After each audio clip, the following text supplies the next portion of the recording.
Hello and welcome to the Wellness Collective. I'm Ashley Curry and I have with me Ronda Curry Coffee, Jaylen Stubs, and Dr. Emily George Tilley. Thank y'all for joining today. We have a great discussion ahead of us. I want to let the ladies introduce themselves. You could start, Emily. Okay. Jaylen needs to be off mute. Good morning. Oh, nope, it's not morning. It's afternoon. Sorry. Good afternoon. My name is Dr. Emily George Tilley. I am a licensed clinical social worker and a licensed addictions counselor in Baton Rouge, Louisiana. I am the executive director of the O'Brien House, which is a residential substance abuse facility in Baton Rouge. I have been a social worker for almost 15 years, and I have been at O'Brien House for almost 12. So thank you all for having me. Hello, everyone. My name is Jaylen Stubs. I am a licensed master social worker and a certified social worker in Louisiana and Kentucky. I am a school health consultant and lead grant evaluator with the Kentucky Department of Education within the school health branch. I have been a social worker licensed for going on a year now. I have a bachelor's of arts degree in psychology from Clark Atlanta University, and I have a master's in social work degree from Louisiana State University. It's really nice to be here. Can't wait to share the information. And yeah, thank you all for joining. Thank you for Thank you. being here. All right. So we ready to start? All right, so we do have a presentation. Just a moment. Thank you, Ashley, for bringing that up. Today, we're going to be having a presentation from Dr. Emily George Tilley and also Jaylen Stubs, licensed master social worker. The presentation is What About What I Need? Ladies, please take it over. Thank you. Thank you so much. Like Rhonda said, this presentation is about what I need, managing mental health and burnout as a Black woman in a leadership role. The things that we're going to go over today is first, Black women in leadership, understanding burnout and stress, the strong Black woman schema, and learning adaptive coping skills. All right. So to start off, I just want to give an overview of Black women in leadership. Black female leaders naturally cultivate a sense of family with a shared purpose regardless of setting, and in doing so, they develop teams of committed, engaged, and highly driven individuals. Black women also succeed by using their authentic leadership to identify and develop and grow talent and build highly collaborative groups and teams while working on the sidelines. Black women are also very resilient in their leadership roles. They are constantly overcoming challenges. They are constantly putting themselves before others. They are constantly stepping in and advocating for others. So, if you don't know, women make up a very small percent of leaders in the workplace. So, according to research, only 4.4% of Black women are in leadership management positions. Black women rank last in manager support, and due to historical and sociocultural context, feelings of inclusion, connection, and trust with colleagues is very hard to find. It's just not a lot of us in these leadership positions, and if there are, we don't have the support to back us in these positions. So, despite an increase in diversity and inclusion efforts, the experience of the Black woman has not improved. And just to add to what Jaylen said, I was recently doing some research. Black women are the highest degreed in the nation. So even though we only take up 4.4% of the leadership positions, we are some of the highest degreed race and gender in this country. So burnout. What is burnout? Burnout it describes severe stress. It's a stress condition that leads to severe physical, mental, and emotional exhaustion. Some of the signs that you may see in burnout are chronic fatigue, feeling exhausted, having recurring headaches, body aches, changes in your appetite, high blood pressure. Some of the behavioral symptoms are procrastination and isolation. You're always irritable, being frustrated all the time. Some people resort to using drugs and alcohol. And the emotional symptoms of burnout are self-doubt, difficulty concentrating, lack of motivation, detachment, decreased satisfaction, and perceived sense of failure. So a lot of times when people are experiencing burnout, they are always irritable. You may sometimes you're thinking they're the angry black woman, but they're experiencing burnout. They are stressed about having to take on multiple roles in their lives, in their work lives, in their home lives, in their personal lives. Black women are always the overachiever wherever they go. So what is the risk factors for burnout? Lack of social support. That is where you poor work-life balance. You're the glue. Who if we black women are always the glue in most situations. So in their families, the matriarch, if they're in lead even if they're at a job and they're not in a leadership role, a lot of times they're looked at as the person to hold everybody together, bring everybody together, plan everything. And when they don't have that social support, they become burned out. Lack of recognition, doing things and not being recognized for what they're doing, feeling trapped or stuck, being in, I don't know where I am in my career. I don't know where I am in this relationship. I don't know where I fit in my home life, and having unclear job expectations. Like I said, black women may not be in the leadership position at the job, but if you look at a lot of like Fortune 500 companies or these big companies, there's always a black woman in the background that's doing their thing, but they're not getting the recognition that they need for the work that they're doing. And that brings us to the strong black woman schema. I'm gonna let Jaylen, because that's her thing to talk. Yes, so all of the lack of recognition, the overextending of self is rooted in the strong black woman schema.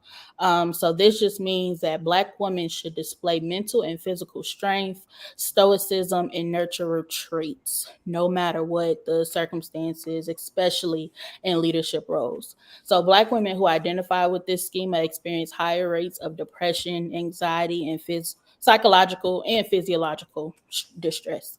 Having to carry the world on your back and nobody's helping you because that's what you're supposed to do as a black woman, that's what you're supposed to do, can lead you to feeling all types of distress, can lead to you feeling very isolated and alone and not being able to call on anyone for help because you're seen as you can handle it, you're a black woman.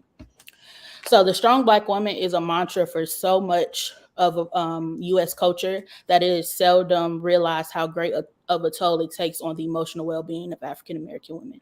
So we lean on African American women for everything. Like we all have a black mama. We lean on her for everything, but she's human too. We can't put all of our weight on her. We can't put all of our weight on grandma. We can't put all of our weight on big sister.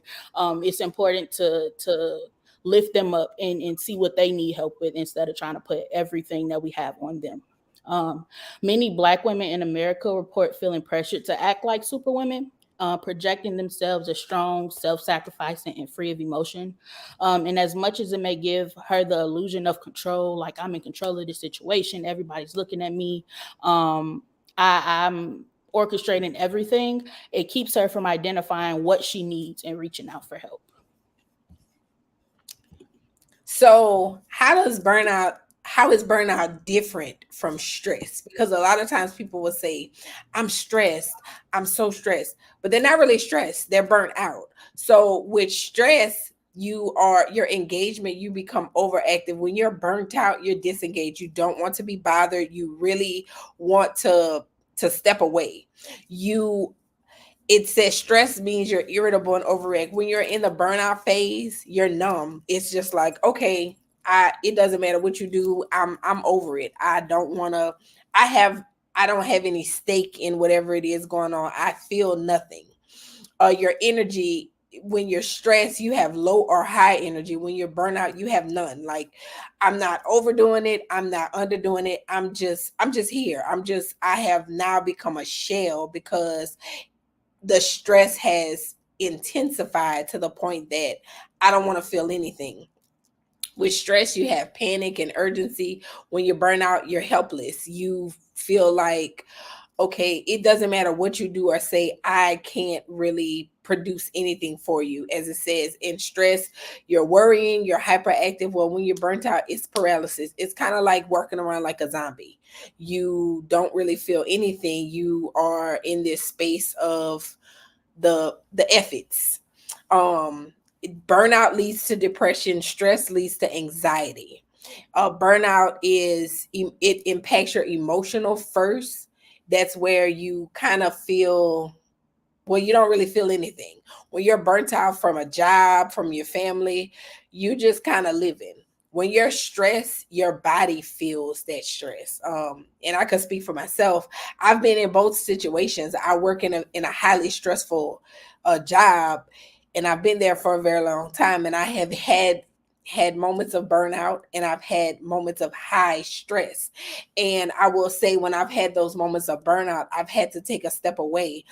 I don't always like to, but even if it's a week or a day, to just de-stress and not think about work at all, you have to do those things to kind of bring yourself back to a level of normalcy. Um, oh wait, go back. Am I doing that? Okay, sorry y'all. This is a little different platform for me. So with your adaptive and maladaptive coping skills. So coping means adaptive coping strategies are strategies that are used to reduce stress. Some strategies that actually increase stress turn into some strategies that you use to reduce stress can also increase stress. So some people say, I'm a drink. That's going to get me, take the edge off. But when that drinking becomes, all right, I'm drinking a glass of wine once a week, to every night you popping a fresh bottle, that's when it becomes a maladaptive coping skill. That's when it becomes something that you're doing, and now you could start having a problem from using that as a coping skill. So some positive coping mechanisms to use will be seeking support. Well, we know that sometimes we as Black women are not the easiest people to go to ask for help, myself included. I'm like, I got it, I could take care of it. But deep down inside, it's like my brain is doing all kinds of things, but I'm too stubborn sometimes to say, hey, I need help. So when it says seeking support, sometimes your friends can't help you. You need to have a counselor. You should have some kind of spiritual advisor if you believe in that. Meditation, journaling, exercising. As a social worker, it's sometimes hard to say I want help, but if I'm a social worker, I need a social worker. I don't have one at the moment, but I am in the process of finding me one. So that, because that's somebody I don't want to always have to dump on my friends who may also be going through something themselves. But you need to have those kind of positive coping mechanisms to kind of help you to help reduce your stress, because a lot of times we experience things in pressure bust pipes. So if we don't get that stuff out in a positive manner, then we're going to explode onto people. And that's where that angry Black woman schema comes from, rather than that strong Black woman schema. And then those negative coping mechanisms, of course, are fighting, arguing, drinking, using mood altering chemicals. Yeah, they may make you feel good in the moment, but if you don't find a balance, then you're going to be needing more help than you're giving out to people. Jaylen, I'm gonna let you take this one. Okay. So in addition to the positive coping skill of seeking a therapist, I'm a big advocate for therapy, but that could turn into a negative coping mechanism if you go into therapy and you want to skirt around what your issue is. I feel like some people go to therapy and, I don't want nobody in my business, but I'm going to go. I don't want nobody to know what's going on with me. I don't know them. That's the point. You have an unbiased person to hear what you're going through. So in order to not waste your time or that clinician's time, it's going to take a while to open up, but eventually you're going to have to. What's the point of going to therapy if we're not going to target the issues, if you're not going to target that stress, if you're not going to target that anxiety, if you're not going to target that overextension of yourself? So just be sure that you're using therapy for what it was created for, and use it as a positive coping mechanism versus a negative one. So some more examples of positive coping mechanism would be meditation or prayer, positive self-talk, affirmations every morning, writing sticky notes on your mirror that you go to every morning, writing with a marker on your mirror, whatever helps you pour back into yourself. Distraction. If you're at work and it's getting overwhelming, it might lead into taking a walk. That's just the next one. But, listening to some music, watching a show, just getting your mind off of what that stressor is in that moment. Journaling, writing about your day, writing about how you feel in that moment. How does your body feel? What do you see? What are you looking at? What are you thinking about right now? Writing that all down so that you can see how you're feeling when you feel it, where you are feeling stress, or when you are experiencing any type of anxiety. Cooking, whether you can or you can't. For me, I know that it helps me a lot. It helps me learn something new, and it also gets my mind off of whatever went on that day that was probably not as positive. Listening to music. I know for me, I like to listen to R&B. I like to listen to gospel. I like to listen to all types of music, and that helps me recenter myself. Writing poetry. And then watching television. I know some people like to watch their trash TV, so their reality TV.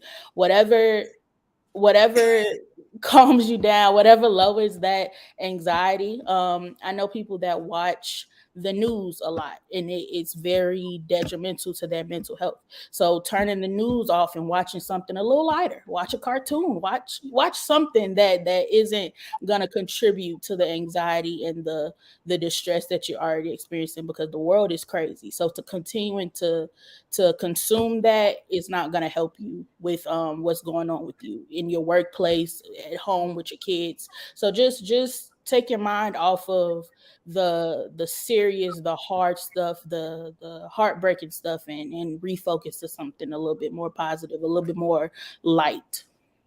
And then with journaling, if you don't know, like Jaylen was saying, write about your day. They have so many like journaling books out there on Amazon, guided journals that will give you prompts. Because I know for me, it's like I've tried the journaling thing on my own, and I'm looking at it, I'm like, what the heck was I thinking about in that moment? But then I tried. I got it was a spiritual journal, because I was trying to get more connected spiritually and being more in touch with God, reading the Bible, because that's not something that I had done in the past. So I got a journal that was like a guided Bible study type of journal that gave me a scripture for the week that I had to like meditate on, and it asked me different questions about how my week went that was related to that specific scripture. So things like that. If you're not great with just putting your words down, getting a guided journal to kind of help you put your thoughts into perspective in a guided way. And with the positive self-talk, what I like about that is I have a 6-year-old, for those who don't know, Morgan, and on the way to school every morning, we do, like, when we first get in the car, I start with her, and we've been doing this since she was in pre-K, doing affirmations, because I want her to be a strong Black woman. I'm a strong Black woman that I want to raise a strong Black woman. So I want to start those things in her at an early age, so that because nobody can tell her anything negative about her, because she tells herself positive things every single day. So if you have kids, that's something that you should do, just to help them to learn those skills at an early age. Because I was in my 20s when I learned that she was 4 doing these things. If you start doing it at an earlier age, that can certainly eliminate some of the things that they may, kids may experience when they get to like middle school. Okay, so we want to end this presentation with a very, very powerful quote. And it says, caring for myself is not self indulgence, it is self preservation. And that is an act of political warfare. Audre Lorde. So if you want to take a picture of that, screenshot it, and Yeah. just keep it in mind, and just know that taking care of yourself is not selfish. It's not self-serving. And actually it is selfish, but it's okay to be selfish sometimes. When you are pouring into other people and pouring into everybody else's cup and showing up for everybody and doing this, that, and the third, taking care of yourself is the least that you can do on top of everything. Like Emily, love her. That's my sister. She does everything. Like she is super M. So when she wants to take time for herself, when she don't want to respond to nobody, when she just wants to be, I don't question it because I know everything that she has to do on a daily basis. So taking that time for herself, taking that time to pour back into herself is the least that she can do for herself. So if somebody says, "Oh, you're being selfish, you're cutting everybody out," okay, you can be that.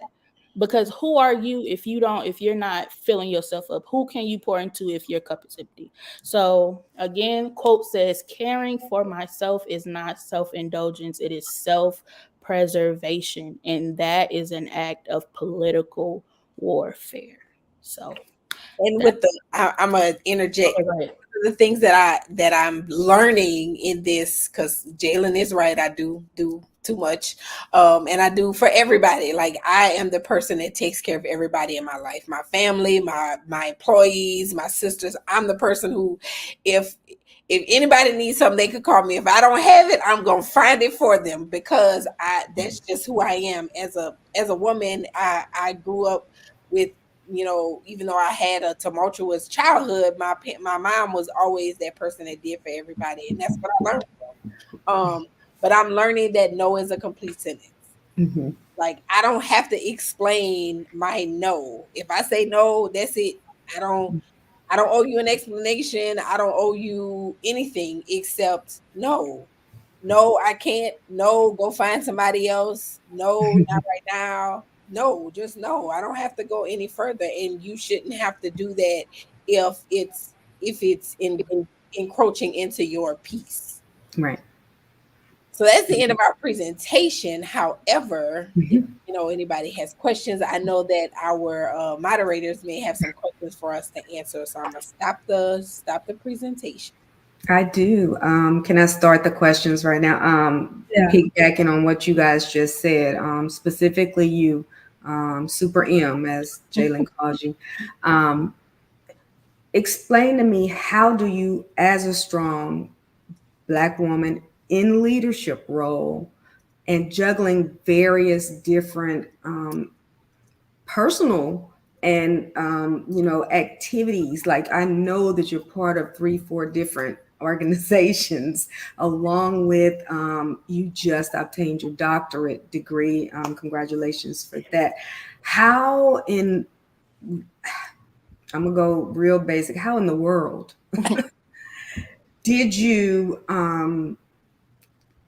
find time to separate family from work, from community, from service, from school, from how did you tell me things that you did to figure out to contribute to your work-life balance? So, in our transparency, I have horrible work-life balance.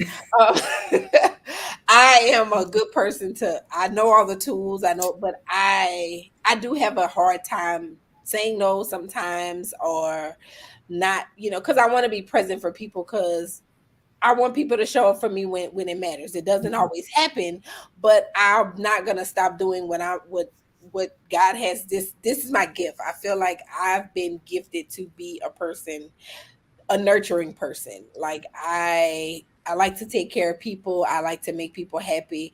My job is very tedious, but I don't really look at it as a job. It's a calling. It's Yeah. my it's where I'm supposed to be. Like God placed me in that position, and everywhere that I am, it really, if I went through my story, it has Mhm. truly been a God thing. It's a So purpose. if if he gave me the if he gave me the call to be there, then I know that he's always going to make sure that I have what I need. Do I struggle in areas? Yes, but I do try to put my best foot forward in everything that I'm doing in that moment. And my way to decompress is sleep, which I don't get very much of that, but last night I think I got like 10 hours of sleep. Hallelujah. So if I can do something like that at least once a month, I am trying to do something for myself that's not for my child, not for work, not for any organization, something solely for me at least once a month to kind of help with that. So that's something that everybody should do. You should Mhm. go on a date with yourself. Take time for you, because we take time for other people, but Right. sometimes we don't consider ourselves in our equations of life. So we have to figure out a way to, even if it's 30 minutes, to do something just for you, not for anybody else. Mhm. Thank you. Thank you. Thank you. Ms. Stubbs, would you like to add anything to that? Because you are Um, also on the go, on the move. I mean, you ran to this meeting. yeah. Um, I would say I kind of emphasize a work-life balance. I'm a big believer in just because I can doesn't mean I should.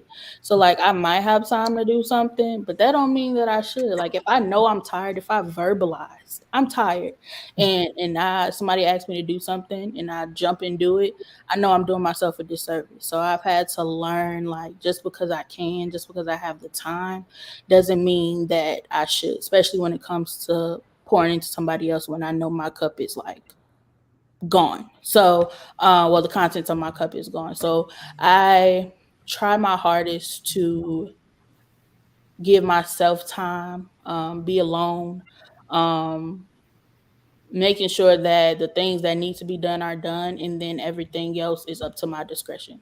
Like Emily said, no is a full sentence. It's one of my favorite words. So short, but one of my favorite words.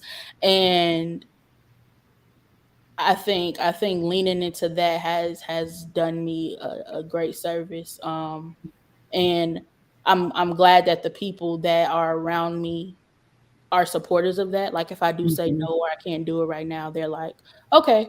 Like Mhm. instead of like trying to push me into Right. doing it. So I also think it depends on the people that are around you as well. Having those people that support your self-care, support your well-being, support your recharging, definitely helps me Right. as well. That's Okay. good. That was my. Before we go forward, we have two questions from the audience. Um, the first one is what would you both suggest as a Black leader? So one of the things for me that I'm learning, and I try to get people to understand, um, when you're in leadership, people want you to just make a decision. They come and ask you a question and they want you to have a response. I have 3 times this week had to say, okay. And they're like, I don't get an answer. No, because I have to think and process what you just asked me. Because I don't want to, what you don't want to do is give a response in your emotion. And but people will do that. People will try to play on your emotions, because as a woman, whether you are whether you have RBF, which is, the resting face, or you are considered someone who is abrasive, you're still emotional. And sometimes especially in a leadership role, like I run a facility that is going through some financial struggles right now. So I had to make some really tough decisions that was very hard for me, but I had to do it. And for people to just stop and ask me certain questions, I can't answer that for you right now. Well, what you gonna get the answer when I have it? I don't have it for you right now. I need to go and think about it, because we may speak on our emotions instead of thinking about the rational, what actually is feasible. And sometimes in leadership, you don't have to explain. Like I tell people all the time, I don't have to explain why I made a decision I made. I'm the leader. So you either Amen. or or you don't, and you just got to deal with whatever emotions you have behind that, because I have to make certain decisions that I can't think about the person. It's not personal, it's business. And especially when you are surrounded by people who you have befriended, because I, like, for me, I've been at my organization for a long time. These are not just my employees, they're my family. But it's not personal, it's business. I can't make a decision that is contingent upon one person. I have to think about 45 other people. Well, in my case, almost 100 other people, because I can't just think about the employees. I got to think about the clients, and I got to think about the people who give us money. It's so people need to understand, when you're talking to somebody that's in a leadership position, you as the person coming to them, take the personal out of it, because business is business and personal is personal, and you have to learn to separate the two, or you're gonna drive yourself crazy. Hmm. I agree. Very well said. One thing I would suggest as a Black leader, and this is coming from a perspective of being one of very few Black people in the workplace. You are not an expert on the Black experience. Um, don't let people that are not Black come to you and ask you questions about the entire Black population. I don't have the answer for you. I know my experience. I'm familiar with friends and family's experience, but I am not an expert on the Black experience. And no, I'm not going to give you an answer. I can give you an answer based on me, but when it comes to the whole collective, I don't have it for you. And I think for me, being in a predominantly white space, people kind of automatically, like, unconsciously do it. Like I don't think it's like purposeful, but it's like, because it's not a lot of you, you have to like be the representative for all of the Black people. And it's just like, no, I don't. I am, and I'm speaking on behalf of me. I can tell you about some stories that I've heard, but I can't speak on behalf of everybody, and I shouldn't be expected to. Like when I've gotten asked questions about hair, I've gotten asked questions about like different music and stuff like that, and it's like, I can speak from my perspective, but you can't sit here and expect me to speak on behalf of everybody that looks like me. So I nip that in the bud quickly. And I tell them, like, I don't know, I can speak from Jaylen's perspective. But it's just being aware that Mm-hmm. there is still ignorance, and there are still people that think that we all, just because we all have similar Pigment. colors, similar Skin tone.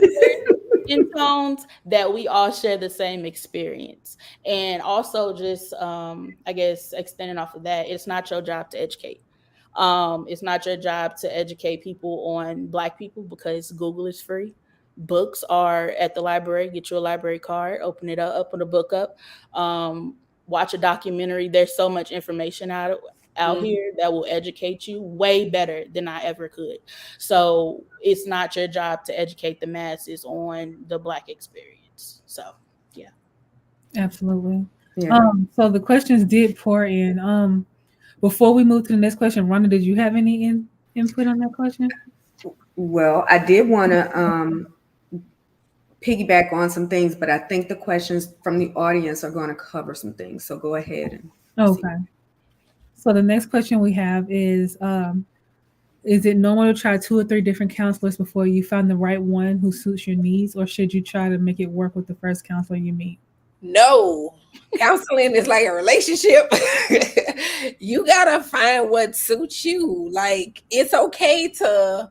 um it's okay to Shop around. Doctor shop. Shop not around. to shop, to interview your therapist. Like, it's okay to ask them questions. Like, I don't do therapy. I started doing therapy. I don't really like doing therapy with other people, because I'm more of an administrative social worker. I don't really think I'm that great at it. So the few little clients that I do have in this platform, they're young, like younger people trying to find their way.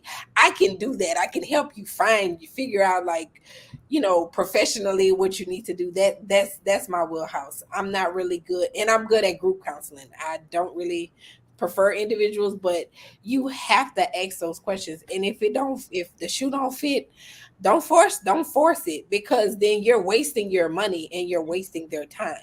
And Because yours. yeah, because if you don't feel comfortable, you're not gonna do the things that they're recommending. Because again, counseling is not a fix.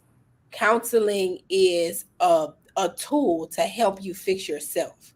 And I think a lot of times people feel like a counselor, a therapist, they're supposed to fix me. I can't fix you. I can give you tools to fix yourself. But you also have to be willing to listen and do the work. And if the therapist is talking more than you, then something ain't right, because you're supposed to be giving them, like, I don't read minds. Like, I had one client that every time I'm like, what's going on? She was like, well, you should know. No, the hell I don't. I don't read minds, girl. I'm not a magician. You gotta tell me what's going on in your head. Like, I can't figure that out. Now I can assume some things, but what's the first three letters of assume? I'm not Are about to you and figure me? that out of myself. So you got to tell me what's going on. So yeah, I definitely feel like you should chaperone. Yeah, I agree. I actually just did this. So I just recently moved to a new state. So I had to end my therapy relationship that I had in Louisiana, unfortunately. But I reached out to 3 therapists and I asked them, hey, I'm basically told them, I said, I'm looking for a new therapist. Can we meet for like an introductory session? And it felt like I was interviewing therapists. Like, tell me what you do. I promise I didn't say a word. I was just like, hey, I'm just here. I'm trying to find a new therapist. Can you tell me what you do, what you specialize in? And we can see if we're a match. So I think it's very normal. I think it's encouraged, because I know people that got bad vibe, not bad vibes, but they could kind of tell from the beginning that the counselor or the therapist wasn't a match for them. But they were like, okay, so maybe this is just the beginning. We're getting to know each other, but now we're like 3-4 months in, and you still don't feel that connection with them, and it's just like you don't want to jump to conclusions so fast. But I feel like after 2-3 sessions, if you don't feel because you're gonna be able to feel the vibe. If you don't feel like this is a person for you, there is nothing wrong at all with, hey, I would like to end this therapeutic relationship. It's just not a good fit, and moving on to the next. Because no is a complete sentence. It's a complete sentence.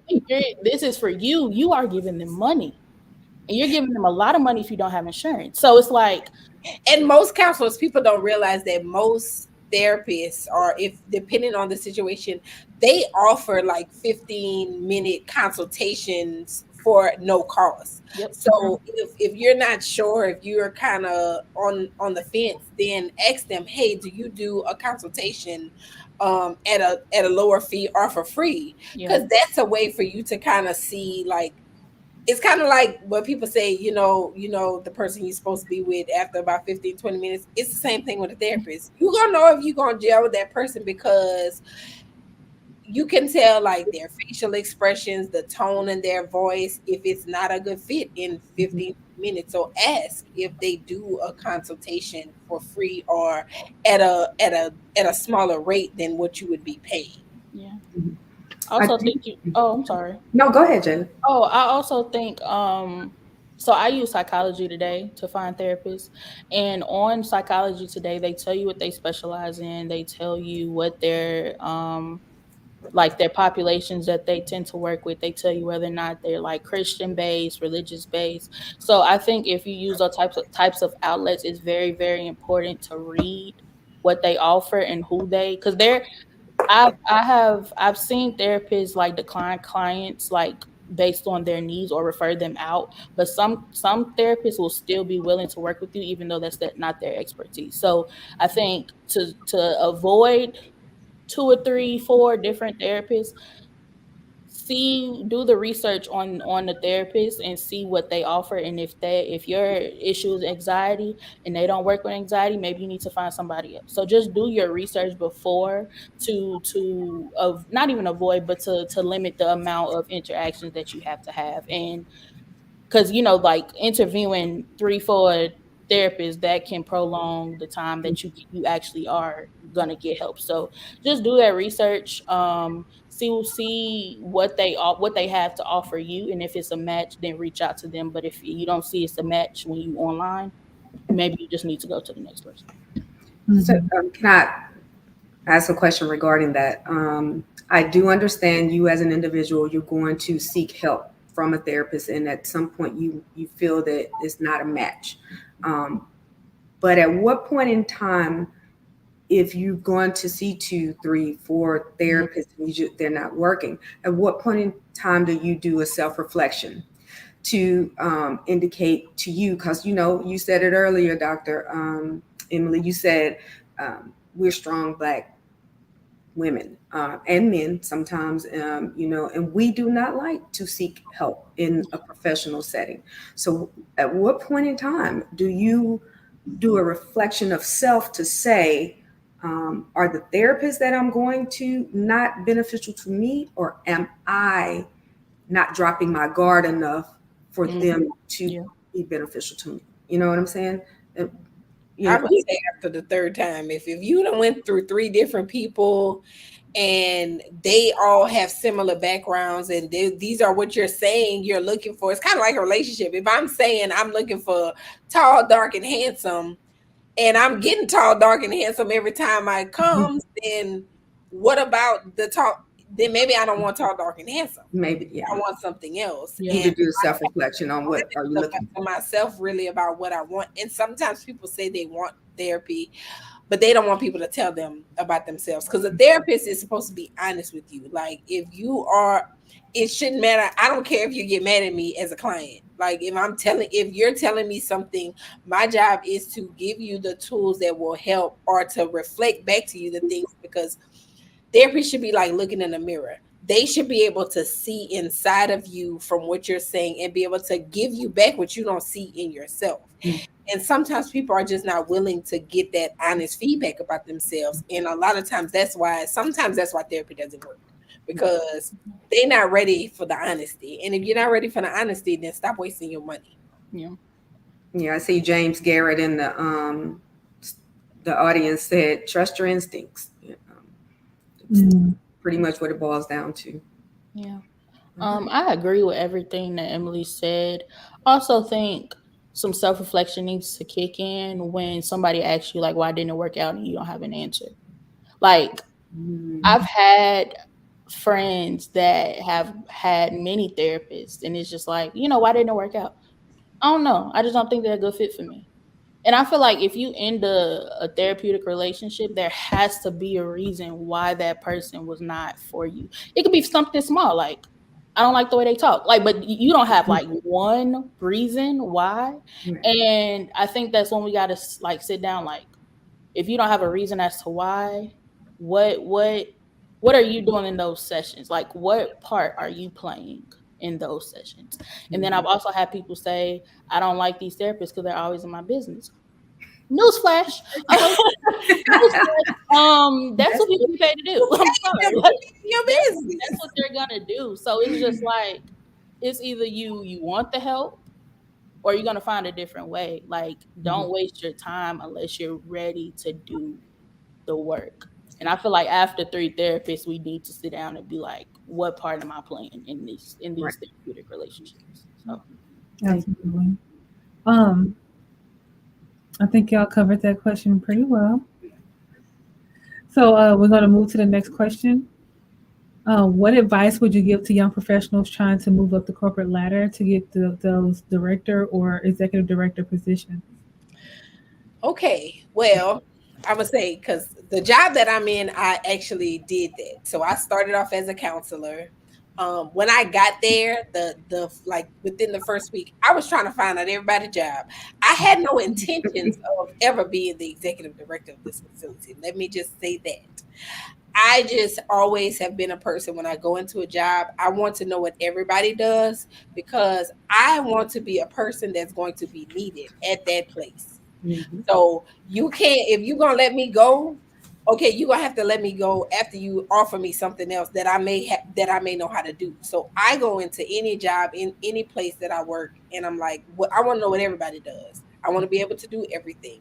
So within my first 2 months of working there, I knew what the clinical director was doing. I knew what the billing person was doing. I knew what the front desk was doing. Hell, I even did maintenance. I done worked in the kitchen. I have literally worked in every area at my facility. So when the clinical director position came available, I didn't really want it. It was only supposed to be interim.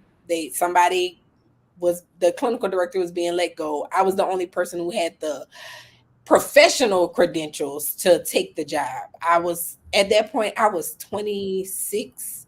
I was 26 years old. Everybody that worked there was 40 and above. There was nobody close to my age. So here I am coming in this position like, damn, all these people that could be my aunt, my mama, my grandma, like I'm having to supervise these people. But I took the job interimly. The executive director at the time did not want to find anybody else, so I just stayed in that role. So when this position, the executive director position, came up, I had been there so long. I basically was running the organization anyway. I knew everything. I was doing everything that I needed to do. And it was out of 75 people that applied, I was chosen.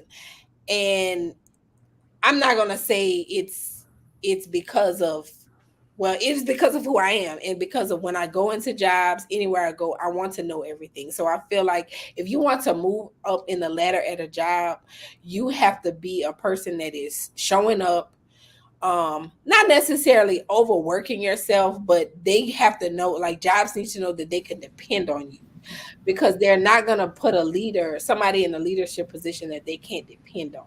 Like they knew they could depend on Emily. Like Emily's going to be there. Emily's going to figure it out. Emily's going to, do whatever needs to be done to get the job done.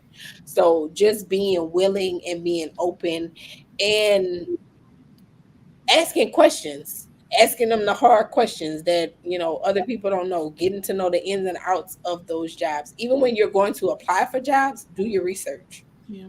before you go there. Like, you want to know who work because they're going to ask you questions and they're going to want to know that you know something about the company. So if they see that you did your research before you came in, what are you that's indicative of who you're going to be as an employee. Yeah. I agree. I'm one of those young professionals still, but I was told that even when you are applying for jobs, ask them what are the advancement opportunities, what are the opportunities for growth in this position. Um, because some positions it's like you're in that role and you're in that one role. No opportunities for growth, no opportunities for promotion. And then in some, you have the opportunity to move up. So asking early on before you even step foot in that job, ask that question like, what are the opportunities for advancement? Like, can I grow in this role? And if the answer is yes, then it's up to you to decide. But if they tell you like, this is pretty much a static position, then you take that information and you do what you will, and you know that there's a slim chance that you're going to be able to grow in this position. So Yeah, it may be a slim chance to grow in the position that you're at there, but like Emily did earlier, and Jaylen said it as well, soak up as much information about every position there that you can possibly understand, so that when you put yourself back out on the market, you have now garnered those needed skills to perform a job in a different capacity at another facility. So always is the strong Black woman in us. We are definitely overachievers in certain aspects. Don't do anything that's going to burn you out or cause stress, but soak up as much information about every position, every title that you think you may want to garner at some place while at that current employment placement, so that when you put on your resume, have experience as a director, associate director, assistant director. Give yourself a title at that point because you already know the the components of making up that position. So it's building upon where you're at to get to where you're trying to go, and everything. Yeah. I also wanted to just piggyback off of this question. So I understand the learning aspect of moving up within the company, but what what advice would you offer for like once that takes a toll on your mental health? Like if you're trying to move up and you keep getting roadblocks, or either if you're moving up successfully, Move out. Yep, move out. Because, like Brenda said, taking those skills. So everybody has skills that we don't necessarily think is like sometimes like a stay-at-home mom, for instance.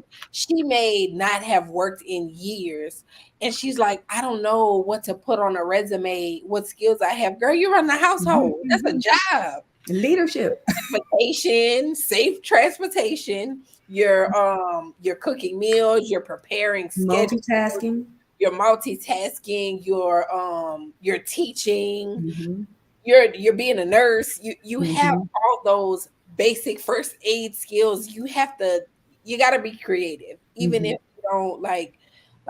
I have been a clinical director for a long time. I mean, I knew that educationally I had the tools to be an executive director, but I'm like, I don't know what the hell I don't know what I'm doing. I'm just figuring this out.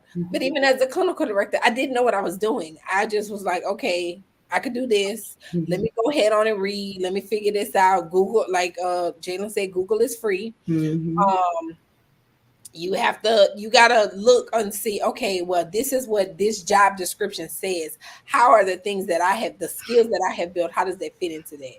Because Mm-hmm. when you go on an interview, you're selling yourself.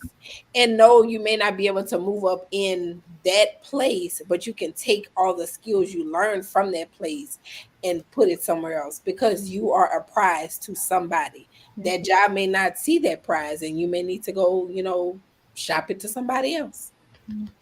Yeah, there's a movie. I don't know if y'all seen it. It's called What Men Want. It has Taraji P. Henson in it.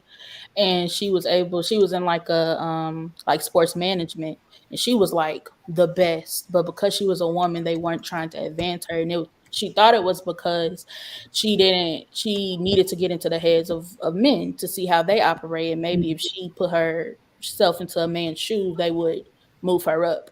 So she was able to read men's minds and stuff like that. She was getting really close to them. And in the end, when it came to the decision of who was going to be like the head sports manager, she still didn't get that role.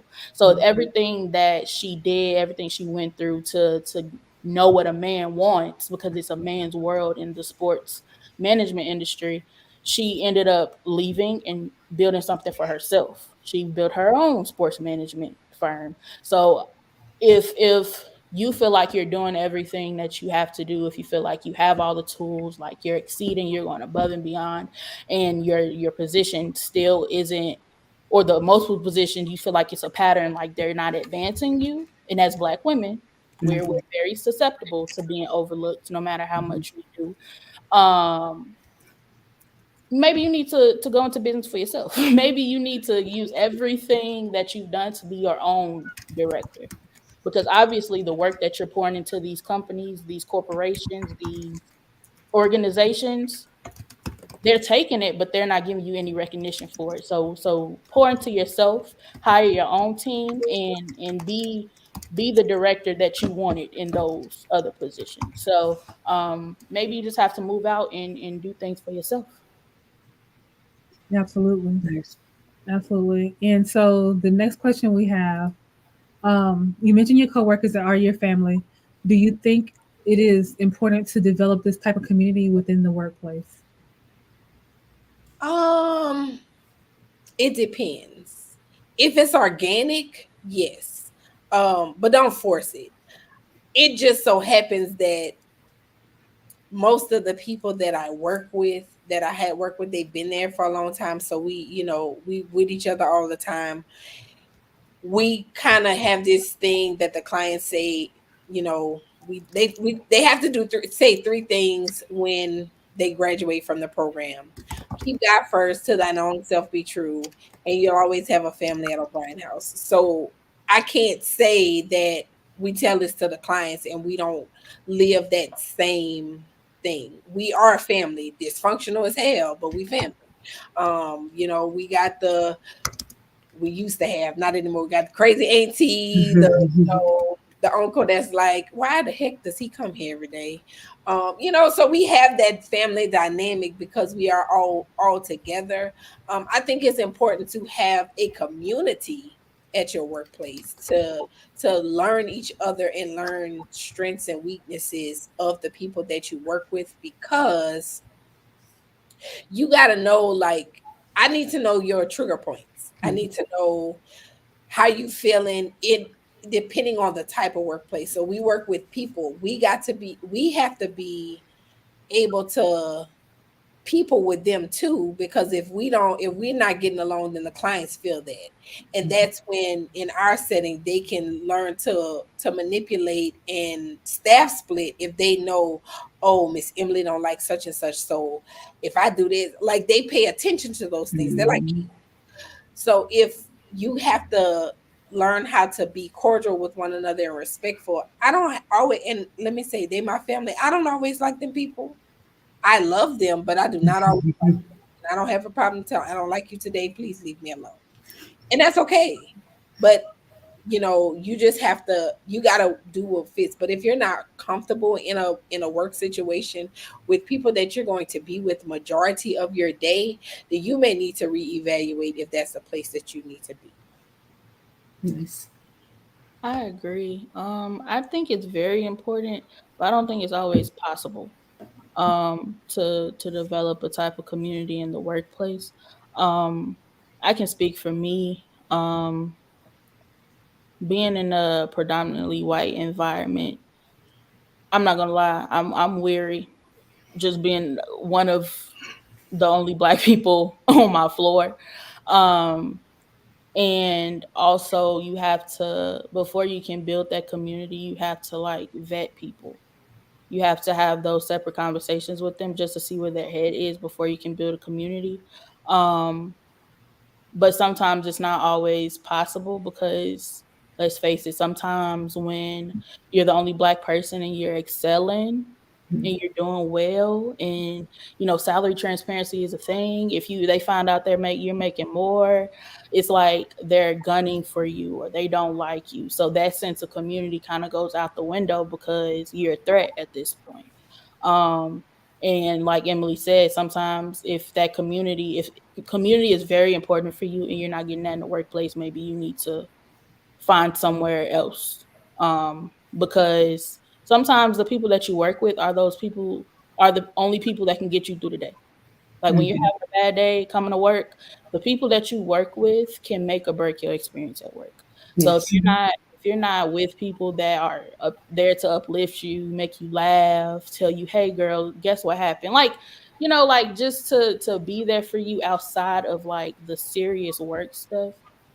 Like you need those people in order to have a community, and if you don't have it, it will definitely make or break your experience. I think it's super important, not always possible, but once you find it, once you have it, it's something to hold on to. All right. All right, and then the last question we have is, well, from the audience, is I recently just got my doctorate in healthcare administration, and I've been looking for a new job. Do you think having advanced credentials can hinder my search? Yes and no. For myself, I had two master's degrees right before I got my job. Right before I started working at O'Brien House, I had two master's degrees, and I couldn't find a job. I was either underqualified because I had not had enough work experience in the field or the jobs that I was looking for, or I'm too educated. We don't have to pay. I don't need you to pay me all. I just need a job. But sometimes you gotta not say dumb yourself down, but you gotta know what you're willing to accept and not accept.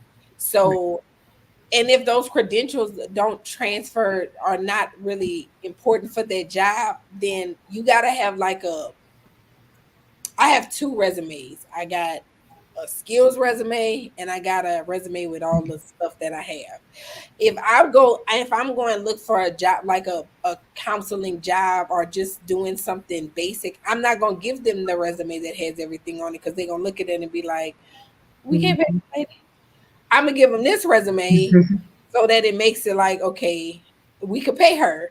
Because Right. sometimes people will look at the things that you have and they assume that you want top, like they got to pay you this money that they don't Mhm. have. And sometimes it's not like I don't make the money that I know I deserve because I work for a nonprofit. Sometimes it's not about the money, and people that are looking at those things, they don't always think about it before they have that conversation. So you may have to give them just a snippet of who you are Mhm. and then give them everything once you get in the door. Because they're always thinking that from an educational standpoint, you look great on paper and they don't look that good. So you may get my job. You may be trying to take over what I have right here. So if they're the ones interviewing you, you're not going to get the job. Yeah. I'm gonna just be honest. Been in that position before. They see you as a threat at your resume. And then if you interview well, they're going to find something about you to convince the other partners not to bring you on. So, you definitely have to be careful with how much information about you and your qualifications you provide, depending on the positions you are applying for. And I've had that happen. Like when my first job at DCFS, I was fresh out of grad school. I had no experience in social work at all, except my internships. The lady who hired me, well, the lady who was my supervisor, because she didn't hire me, she didn't have a choice. She was just a manager in the office.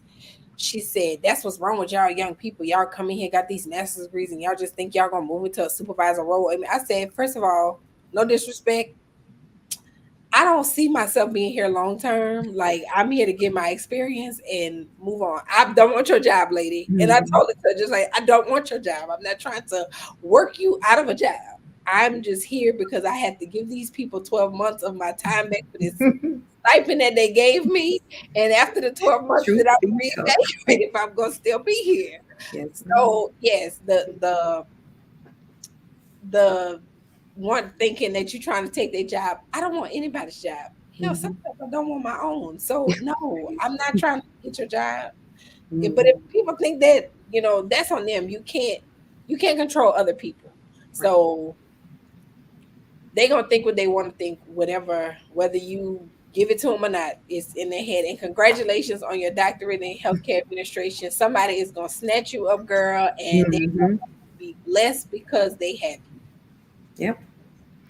Yeah. And I'm trying to say this without sounding rude, but okay. So, I think in addition to having advanced credentials, I think having a lot of confidence as a Black woman can hinder not your search, but can hinder you getting hired. Because I remember when I was looking for a job when I had first moved, I was in an interview with three women. We all had the same credentials. We all had the same license. And though I guess the way that I spoke like highly of myself, um, they didn't like it. I saw it on their face. One lady would stop paying attention to me while I was speaking. And it didn't discourage me at all. It just showed me like even my mere confidence in myself will have somebody disengage. So I I had to like even like while I was looking at their nonverbal reactions to me, it was either I remained confident or I dumb myself down. I dim my light. And what I did, I remained confident through that whole interview. I didn't get the job. Um, and I have my reasons as to why I think I didn't get that job. But I think even in addition to your credentials, the confidence that you have as a Black woman can threaten people. It can show people like, oh, she thinks she knows it all, she thinks she's better. And it's not that you think you're better, you just know what you have, you know what you bring to the table, you know what you can contribute to this organization. And some people don't like that, whether they look like you, whether they don't look like you. So um, I would say as far as advanced credentials go, keep them, talk about them, and whatever job is meant for you is going to take you in those advanced credentials. Mhm. So yeah. I want to add one thing to that, just because I've been on that side of the table interviewing before. When you said that you were in front of 3 women with the same credentials as you had, the same education as you had, sometimes you got to strategize how you move within that interview. Because you have what they have, they already should assume that you know what they know. So at that interview, make sure you play with the personality aspect of it. You had already taken note of who had shut you out. You had already understood that one person was asking the questions and you didn't think you weren't confident with how they were asking the questions. So sometimes the interview is all about, will we be able to get along with this individual if we were to bring them on? It may not have anything to do with your ability of what skills you can bring to the table. It has everything to do with how can she gel with the people we work for. And it sounds to me like you said you had your idea of why you may not have gotten that job. You were a strong Black woman in that moment, and they don't, I'm just going to assume again, they weren't ready for you. They weren't ready at all. It was 3. It was 3 white women that were interviewing me as well. So I already knew when I went in there, I was in. Well, In. that goes back to how you all indicated earlier, way earlier in your presentation, that the Black woman is the highest degree, but the percentage of women in the workplace that in leadership is just 4.4%. That makes sense as to how we get to there. Because if you don't look like them and they know that you can take the position, it may not be your day to get that job because they give you a foot. They know we're going to take a yard, because we strong Black women. Go Yes, ahead. indeed. Well, yeah, one more question that came in. As a Black woman, have you ever experienced tokenism in your professional life where you felt you were hired, promoted, or included in a project primarily because of your race and gender? I have, but I mean, I've been in the workforce a little longer than Jaylen. I don't know if she has had that yet. Yeah, I'm gonna say I got this job where at O'Brien House because she needed some color. So, I mean, I had the credentials and all, but I know that initially she needed a counselor of color there. Um and I wasn't looking for a job. I went there to visit somebody and I went and talked to the director because my mom had been a client there when I was in college, so she knew me. And we had a conversation and I was like, Miss Catherine, I don't want to work for no O'Brien House. I don't want to work in addiction. And she was like, well, it doesn't have to be permanent. We, just until we can get they had lost 2 counselors. They didn't have enough people at the time. So she was like, but I think it's because I was a young Black girl that I got the job and it was fine. I have left jobs because I'm like, I can't be a token Black person. That's just not, I'm not doing that. I can't, like Jaylen said, I can't speak for the whole I am one person. I can't be the person that's gonna take the brunt of everybody's problems with Black people. I couldn't do it. So, it happens. And as a young Black woman, like just to speak to Jaylen, it could have been three Black people in there because she's young and going into this, they're looking at, oh, she's young with the same credentials as me, which means that she has the opportunity to elevate her life much further than I have. And I think that's where people don't always get threatened because it's not just that we're Black women, it's that we're young Black women. Yeah. And I get it all the time. Like I'm not 40 yet and I have a lot of, but I worked really hard to get where I am. So don't discredit who I am because I didn't wait till I was 60 or 70 to get those things. did what I needed to do at a younger age, because I didn't want to be in my 50s or 60s getting those credentials and degrees that some people wait so long, and it's not a detriment to them, it's just it was different for me. So that doesn't mean I'm not better, you're not worse. I just am who I am, and if you can't accept that or you can't appreciate that, that's not my problem, that's yours. I'm Yeah, sorry. I agree. Um, I've experienced tokenism. Honestly, I think I also got hired because they needed some color. In the Department of Education, there's not a lot of Black people at all. And I'm sure that I was hired, one, because of course, like, I had the experience, but it was the icing on the cake that I was Black. So I added to that, sprinkled a little And diversity female up and in there, sprinkled a little bit.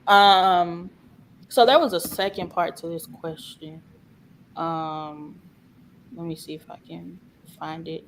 It was basically asking, um, in being uh, someone that has experienced tokenism, how did you remain true to yourself?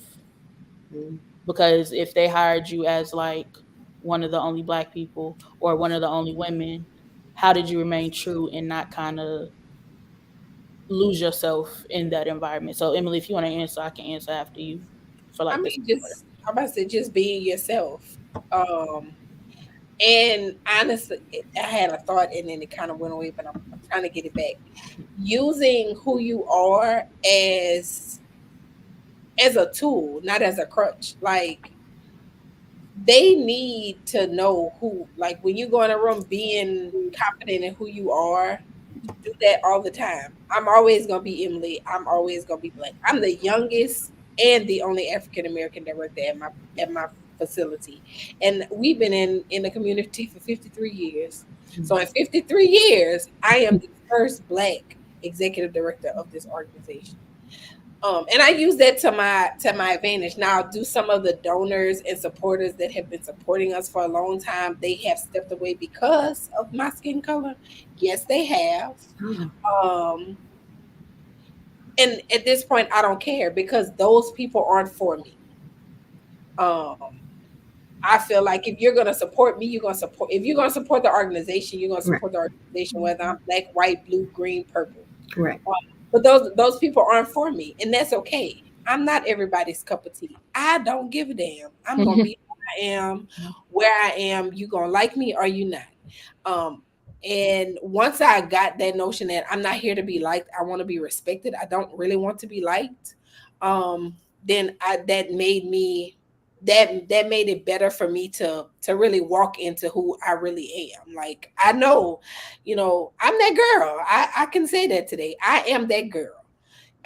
But I worked hard and I had a hard life and I had hard lessons and I had hard experiences to get me to there. So my confidence has nothing to I don't think I'm better than anybody. I think that I am who I am because of what I've been through. And you can think whatever you want, but you don't know, you didn't walk in my shoes, so you can't dictate how I should feel about who I am. Yeah, all of that. um, I will also say for me, I haven't been in this role for long, but in the small amount of time that I've been there, so I'm naturally like a quiet individual, especially when I'm first getting to know people. So I'm brand new.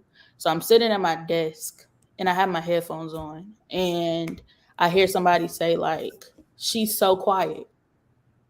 I'm like, what? I'm hearing it in my headphones, and I'm like, Jaylen, please just relax.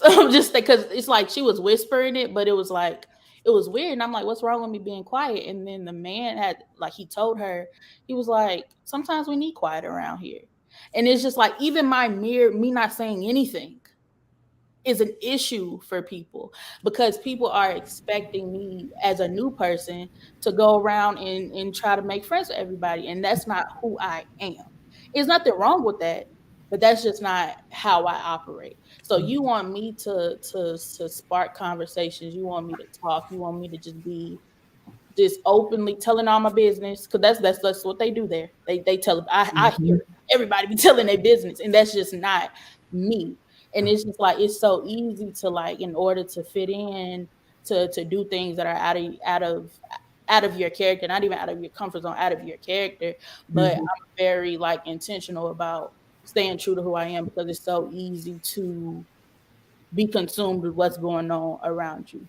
And it was Mhm. just baffling that it's like, I'm not even saying nothing and it's Mhm. an issue. Like, I'm already, like, the youngest person up here. It's just, I don't know, like, it makes me want to just, like, lean into who I am even more.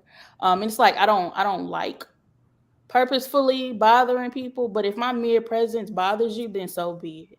And I think as young people, a lot of older people, and don't take no offense, a lot of older people do get kind of, like, jealous of the fact that we're, like, in these positions, or they see us as, like, we may think like we put ourselves on this pedestal, and it's not the case. It's like Emily said, like, we just worked hard to be here. Mhm. And I also have noticed, like, for young people, I feel like I'm in a generation of people that don't mind leaving a job. And I Mhm. feel like people are getting more, like, familiar with that. And I Mhm. think that also makes them feel away, because it's just like, I've been here. I work with people that have been in that same role for 30 years. And it's just like, Mhm. I'm not doing it. Like, I can't do that. And it's just like, things are changing, and it's like, it's getting to a point where it's surprising older people. And it's just like, if I don't like it here, I'm gonna leave, and I have no problem with leaving. And it's just like, that's just who I am. I don't want to stay here because it's a job. I don't want to stay here because everybody else has been here for years. It's just remaining true to who I am, and knowing, like, if this job is not fulfilling me, then I have to leave. I So can I can tell you, coming from, I was management in a corporate case management, or third party administrative company for 9 years.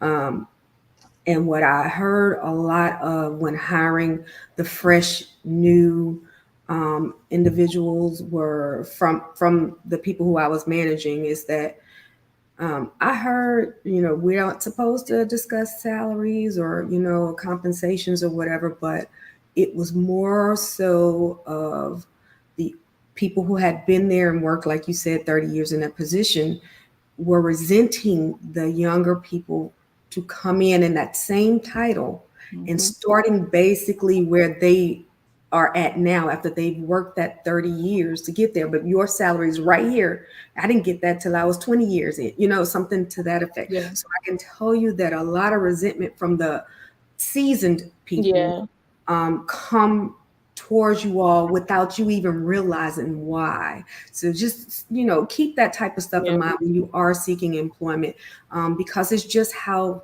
the numbers run. Yeah. Unfortunately, it's just how it is. And as a person who's hiring in, it makes sense. We're getting younger people at a certain amount who can give us way more years now. We can start that over. So I get it, but it does not sit well with a lot of people in that current position. So just know you're coming in and you're quiet because you're scheming on getting their job. No, that's the thoughts that's going Yeah, through.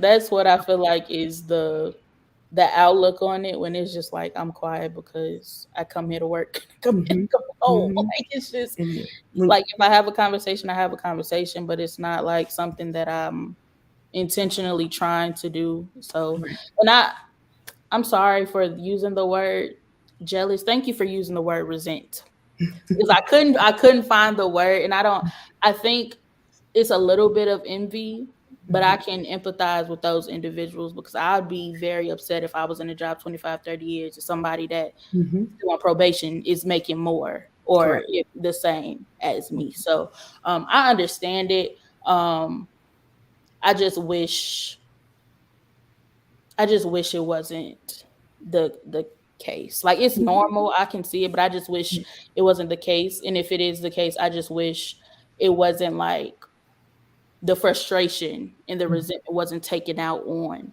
that You younger right, individual, because this right. is not my, it's not my doing. So That's correct. You just got hired in.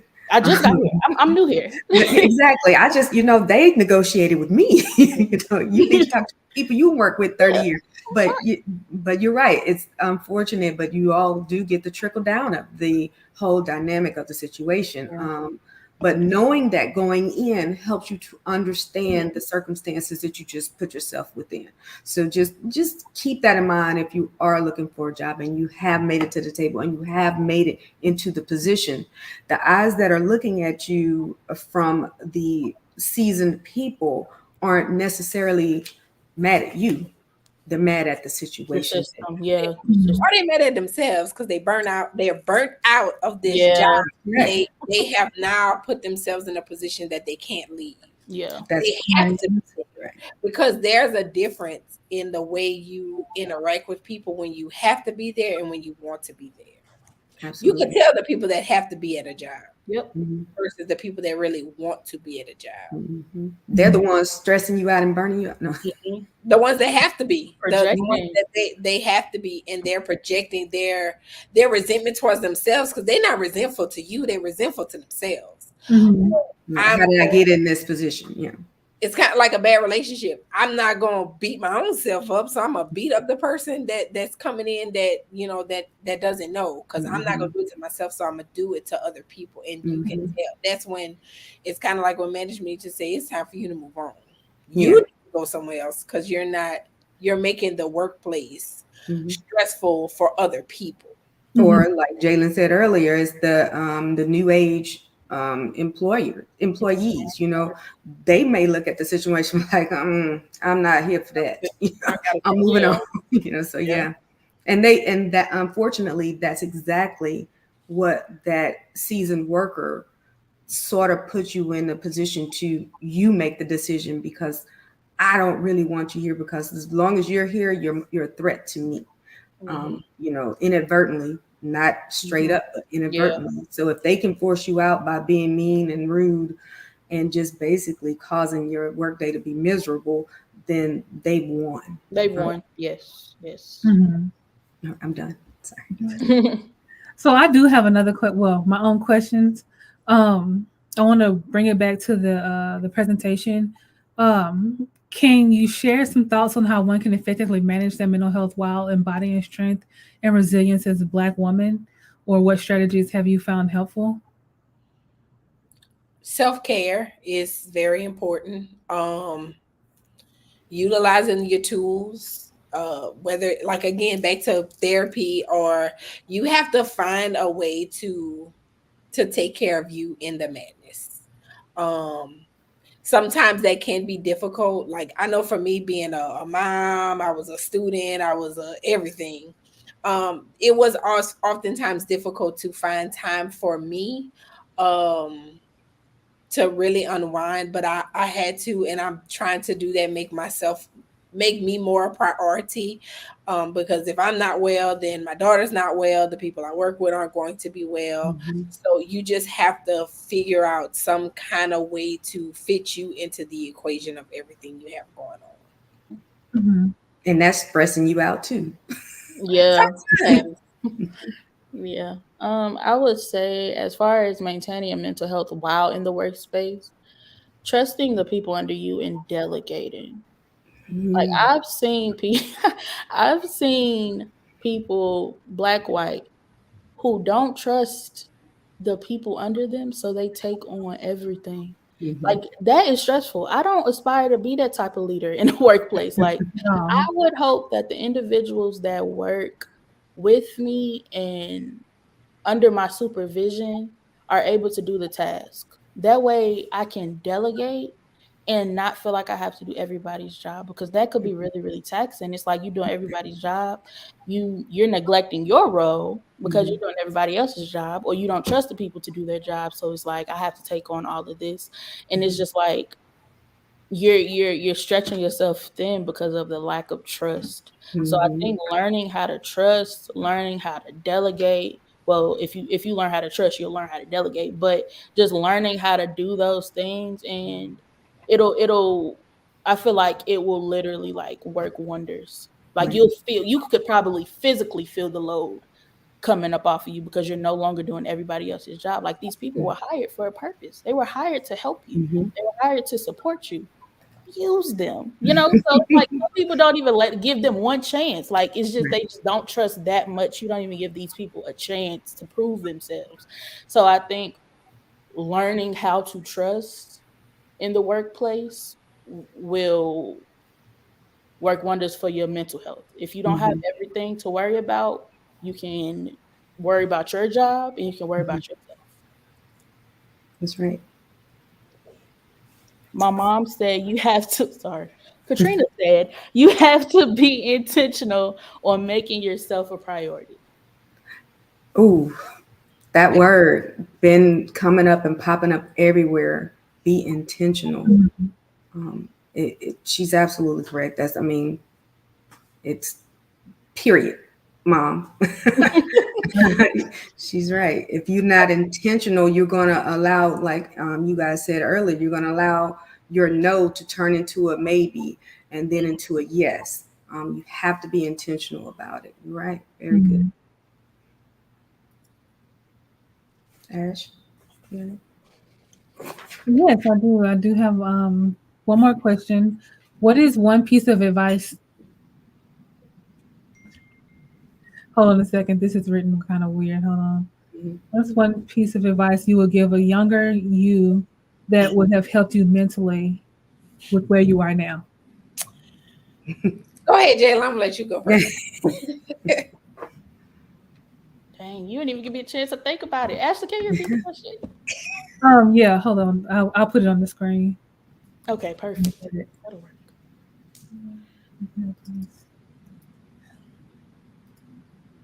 I'm gonna go. I let Yeah, I'm let about you. to say, go ahead. I'm gonna go. I would tell my younger self, don't be so hard on you. Um, I am so hard on myself, and I don't want to be perfect, but I also don't want to fail. So if I feel like I'm in a corner where I'm not producing the best, then I'm gonna go hard until I can get the best out of whatever it is. So I would tell my younger self, don't be so hard on you, Mhm. because that causes me being so hard on myself causes anxiety, stress, burnout, compassion fatigue, all these things that just really make you sick, because I'm trying to do everything instead of, I am very hard. It's hard for me to ask people for help because I've been burnt so much in my life when I've asked people for help that now it's just like, okay, I'm just doing it myself, because I had a difficult time relying on people, the people that were supposed to be there to help me. So, just not being so hard on myself is what I would tell the person, me, probably from the age of 18 to now. Um, I think a piece of advice I would give a younger me is to not be so passive. When I was younger, it wasn't even me being passive. I just didn't entertain a lot of foolishness and I would ignore it. Especially when I was in high school, like it wasn't a lot, but like when I would hear certain stuff like rumors and just foolishness, I would ignore it. And me ignoring it would come off as me just like allowing it to happen or me just being passive. And I would tell myself like maybe you need to entertain and maybe you need to tell them about themselves. Just one time. I feel like one time is all you need, and if they continue to do it, then that's just, they're miserable in the beginning, but they're definitely miserable after you say what you have to say.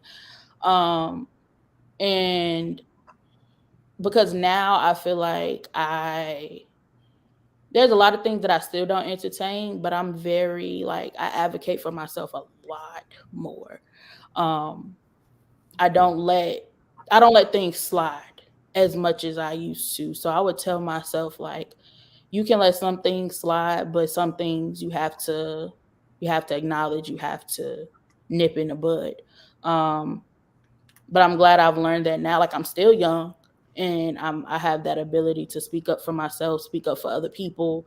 And in me speaking up for myself, it gave me the confidence to speak up for other people.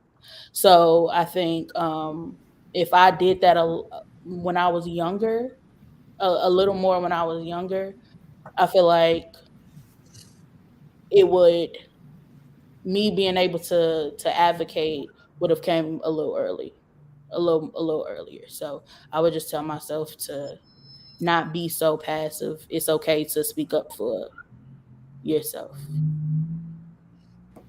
Nice. Absolutely. Rhonda, did you have anything to add? No, I mean, you know, sometimes you have to reflect on where you came from and think about how you made it to where you are. And I like the anecdotes that you guys noted, discuss with yourself to make sure that you stay on the path that you want to be on to please yourself. Because, you guys said it, we are our hardest critic. We beat ourselves down when someone think that we made an A+ and we're over here giving ourselves C's. So if we feel that it's not up to par in our own mind, sometimes that's why we're failing. Yeah. Um, we're working so hard to be perfect or to get it just right the way you want it. You decide to take on all of the roles that you can delegate or you should be providing to your subordinates, and then we get mad at ourselves because we're looking at our coworkers or our subordinates and saying, don't give him nothing, they're not going to do it. Well, we never gave them a chance. They getting paid every day just to come in here and listen to you say, you know what, I'll do it. Why? We have to understand that sometimes we are our own biggest detriment to our success. Um, if you can't get out of your own head, you're not going to be able to notice it in somebody else's. So, as an individual, we have to work to see clearly ourselves first. Like you said, if you got to be in front of a mirror, you need to understand where you're coming from first within yourself. Then you'll be able to see it more clearly as to how you move in the workplace to get the individuals you need to pull the other, you tug of warring, but you're always losing because you're only one pulling.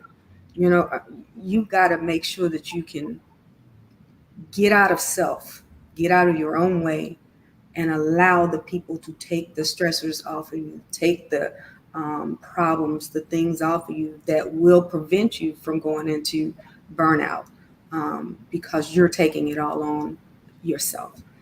That was one of the things I was speaking on earlier when you guys were talking about the stresses in the burnout phase. And I wanted to know if there was anything that you need to pay attention to within yourself to allow you to stop the burnout or prevent the burnout, prevent the stress. What can you see in yourself that you need to let go, think about before you move in that next direction, because it's going to cause you more problems than assistance? Do you have any thoughts as to how to stop it before it starts, basically? Prevent it? Pay attention to your own moods.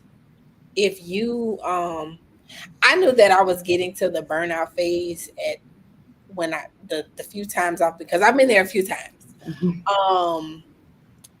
When I didn't find joy in what I was doing, um when you find yourself just going through the motions and then you're snapping at people.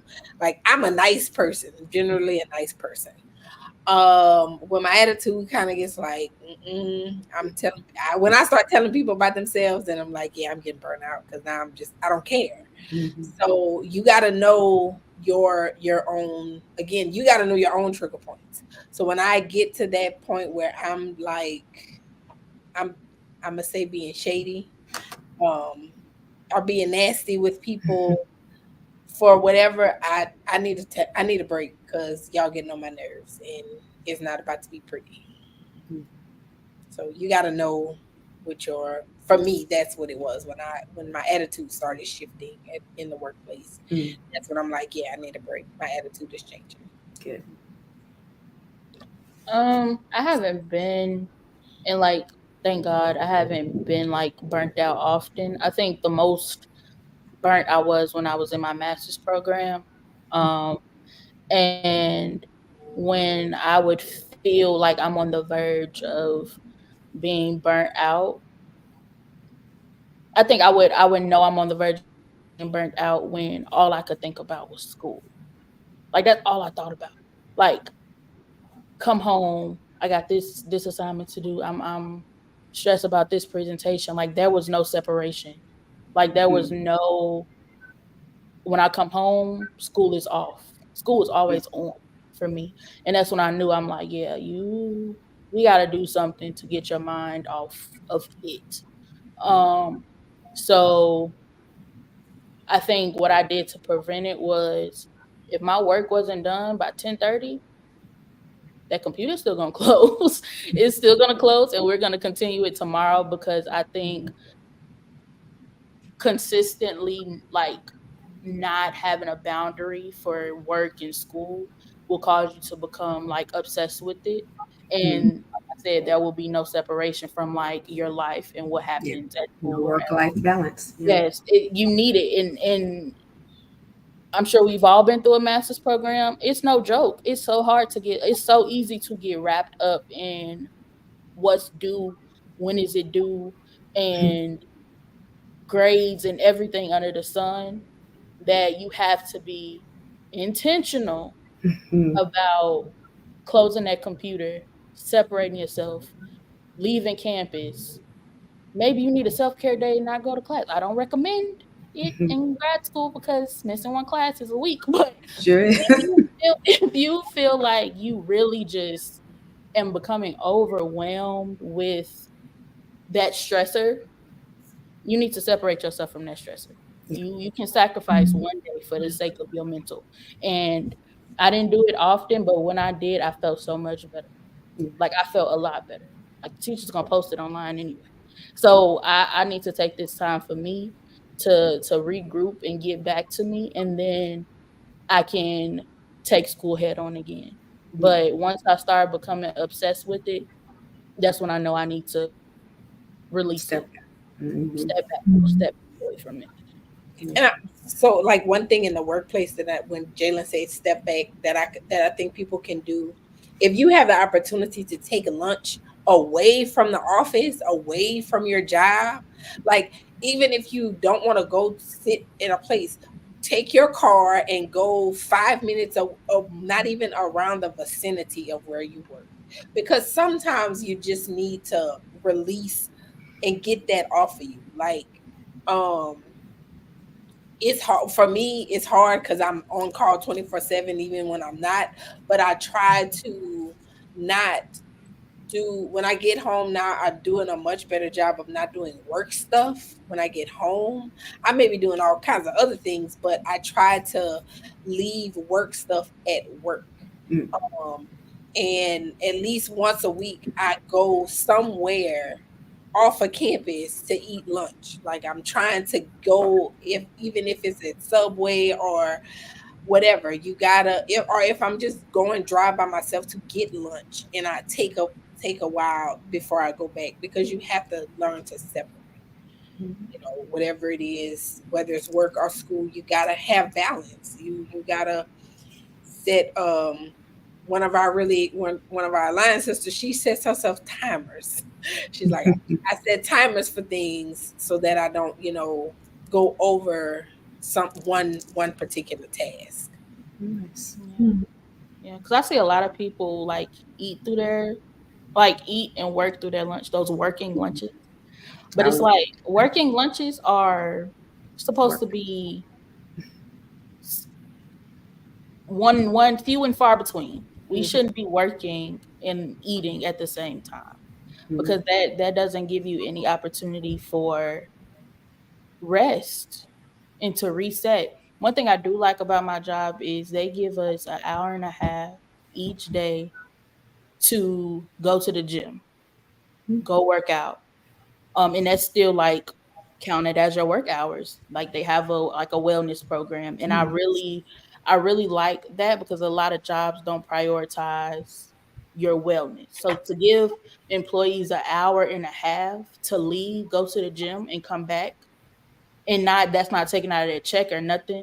It's it's amazing because it's kind of I mean it's optional, but it gives people the opportunity to Take care of decompress. your mental health. Mm-hmm. Yep. Like in that 1.5 hours, you can go to the gym or you can have your therapy session during that time. Like that's time that's carved out for you.